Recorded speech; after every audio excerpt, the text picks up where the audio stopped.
our research would say that if you're choosing between two otherwise similar firms, one uses AI and one does not, you should pick the one that's using AI. It's likely going to grow faster. Hey, I'm Jamin, a partner here at Altimeter. I'm Palak on the investment team at Altimeter. My name is Ara Kharazian. I'm a lead economist at Ramp, and I run Ramp Economics Lab. Today, we're talking about Ramp's AI Impact on Jobs report, which showed that companies that use AI most intensely actually saw an increase in headcount and job growth. Ara, who led this study, is here with us today. Thank you guys for having me. Awesome. Well, the traditional dominant narrative in AI right now is as AI models get better, as enterprises start using more and more AI agents, that comes at the expense of jobs. And you would expect companies that are using more and more agents to reduce their headcount. In your study, you found the opposite was true, that companies that use AI more intensely actually increase their headcount. I'm curious, is that what you expected when you started out? Curious how you went about doing your study, and if you could summarize some of those findings for us. I mean, look, we could say that AI is going to develop like any other technology. And any other technology over the past hundreds of years has generally led to more economic growth. Now, some people have been winners, some have been losers, right? Jobs will change. But in general, we expect technological development to grow our economy and ideally create jobs in places that we did not expect. And yet with AI, as with all these technologies in the past, people expect something new and different to happen. And so the research that's been coming out so far has found results using data sets that are available but not necessarily appropriate or ideal for this analysis. You know, the research before this has used AI exposure scores or surveys.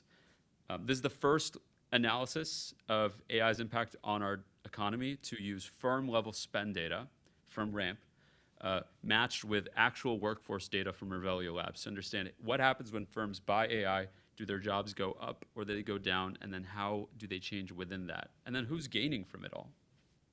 So it's exactly there that we found, I think, a very, in some ways, a very straightforward result. You know, the vast majority of companies that use AI don't see any gains, headcount or otherwise. But if you use AI intensely and you're using it in a particularly advanced way, that's where the gains tend to be concentrated. 10% over 2 years following adoption in terms of headcount growth, and outsized growth for entry-level hiring, 12% over those 2 years. So those are our headline results. But the really interesting finding about it is what distinguishes those firms that adopt heavily versus those that adopt lightly. Because I think if you've used ChatGPT, this is how most firms just use AI, is they just have an enterprise ChatGPT subscription. It's kind of nice to have, but you also know that it's not that productivity enhancing. It's certainly not going to vault the US into the next generation of economic growth. And yet if you've used the more advanced tools, like the APIs or the coding agents, or just agents in general that can complete multiple tasks without a lot of supervision, then you can start to imagine how this could free up some time so that you can work on other things. And ultimately, that's the mechanism by which we believe that we're finding this growth. At firms that use AI intensely, they are likely to be using multiple models. They're likely to be using the more advanced use cases and tools and software solutions and the agents. And that's what allows them to grow and expand in other ways. That's super interesting, and I like to steal other people's best ideas, and so I'm going to steal like one of Jensen Huang's. It's not an idea, but a phrasing, which I think goes counter to all the kind of like the AI doomerisms. You know, like we're going to hit deflation, employment's going to shrink. Which the way he frames it, which I agree with, and I've kind of stolen in a lot of my other conversation, is you kind of have to separate the task from the job. And you might look at a software engineer and say, they're not writing code anymore. Claude Code's writing all your code. Software engineers are going to go away. But the act of writing code is just a task. The job of a software engineer might be to build beautiful software that other people use. Writing code is one task. And so what a lot of these AI solutions are doing is they're automating individual tasks that people have, but helping them accomplish more, work at the same time.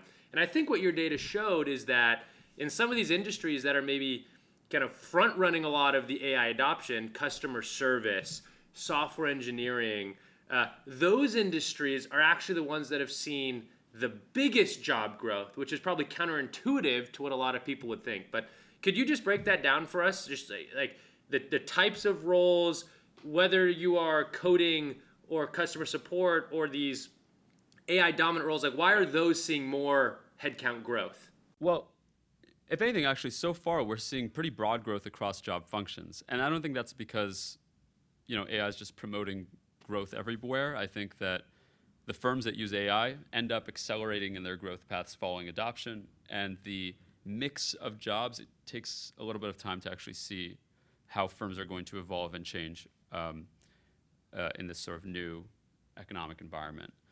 Now, in our research, we have seen some sign of how firms are starting to change their hiring practices. We saw outsized growth for entry-level hires.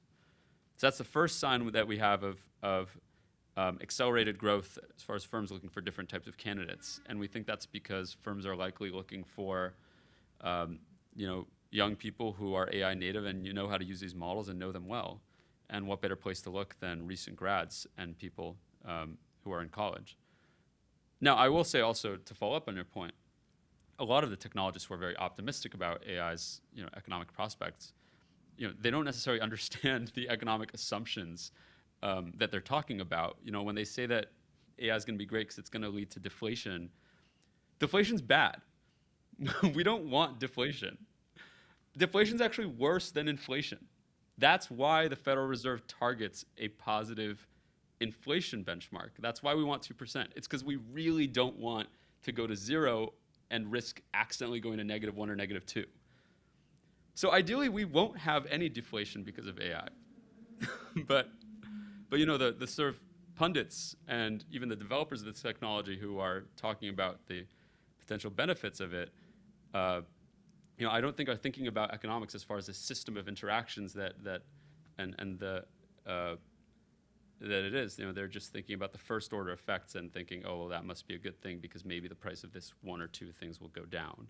And it's just not how policy is designed, nor should it be designed that way. I mean, I think the most interesting thing I read in the study and what I've heard you say today is the acceleration of new hire job growth with firms and companies that are adopting AI the most. Because that is certainly one of the areas that the doomers will highlight. I mean, and I think, to be fair, like, people in college feel the most anxiety around is like, will there be jobs for me? Are entry-level jobs going away? You have data to suggest the opposite. Like, what advice would you give kind of like new grads and kind of younger folks entering the workforce that are maybe feeling that anxiety around, like, well, what is the job market going to look like for me?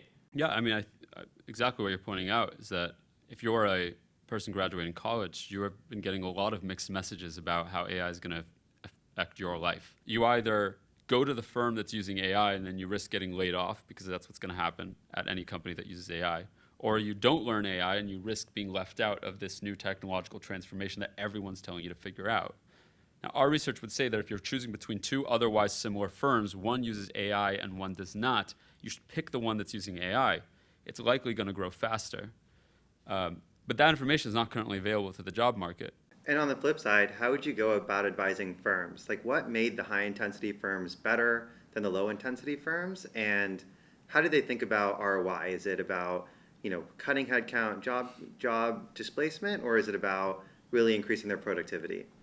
Well, I think AI itself suffers from this problem of, what we found in our research is that there's both this sort of latency/learning period where firms don't necessarily see the gains for roughly about 6 to 12 months following adoption.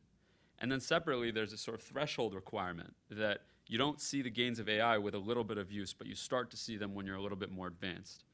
Now, as far as what it means to be an advanced user, I think that's still a subject for future research, and that's what we're working on. But some signs that we have, what makes you an advanced adopter is you're using multiple models, you're using the more advanced tools, you're using the APIs and the coding agents rather than just doing your work in a chat subscription. You're integrating the AI into your workflows beyond just communicating with the chatbot online. Now, for most casual users of AI, they haven't learned from these best practices that are already very common across some of the firms on the frontier. I think that's the ultimate challenge, and challenge for policymakers too is to try to encourage more AI use across firms that are outside of tech and otherwise not exposed to these kinds of bubbles. Like the firms, the categories, the parts of our economy that are lagging in terms of adoption are also the ones that are so important to powering the growth of this economy. Construction, manufacturing, retail, which employs more people in the United States than tech, those are all sectors that are lagging in terms of adoption and can get outsized benefits from it only if they're able to move from that low intensity line to that high intensity growth curve. Well, thanks for being with us today. I think we're all quite excited about the future that AI will usher in, and we love talking with folks who can kind of address some of the biggest fears, particularly around employment and particularly in a data-driven way. So thanks for joining us. Thank you, guys. Thanks for having me.